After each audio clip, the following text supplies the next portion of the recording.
Palestine രാഷ്ട്രീയം ചർച്ച ചെയ്യുന്ന സിനിമകൾക്ക് സെൻസർ ഇളവ് നിഷേധിച്ചതിലൂടെ പാലസ്തീൻ പ്രശ്നത്തിൽ കേന്ദ്ര സർക്കാരിൻ്റെ നിലപാട് ഒരിക്കൽ കൂടി വ്യക്തമായി.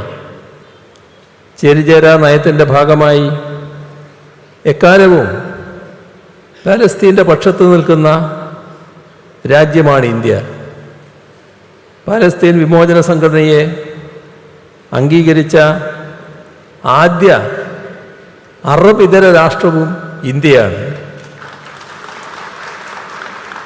പാലസ്തീൻ്റെ ചരിത്രത്തിലെ ഏറ്റവും സംഘർഷഭരിതമായ ഒരു കാലത്തെ ആ ദേശത്തിൻ്റെ ജീവിത കാഴ്ചകളെ കേരളം കാണേണ്ടതില്ല എന്ന രാഷ്ട്രീയ പ്രേരിതമായ തീരുമാനമാണ് ഈ വിലക്കുകൾക്ക് പിന്നിൽ.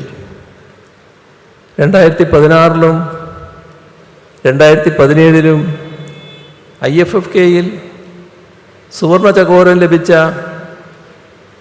വാജിബ് ക്ലാഷ് എന്നീ ചിത്രങ്ങൾക്കും പ്രദർശനാനുമതി നിഷേധിച്ചു.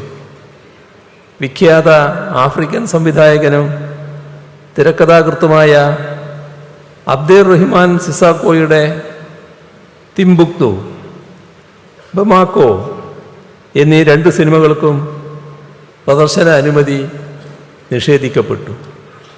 അദ്ദേഹത്തിനാണ് ഇത്തവണ കേരളം ലൈഫ് ടൈം അച്ചീവ്മെൻ്റ് പുരസ്കാരം സമ്മാനിക്കുന്നത് എന്നതും ഓർക്കണം.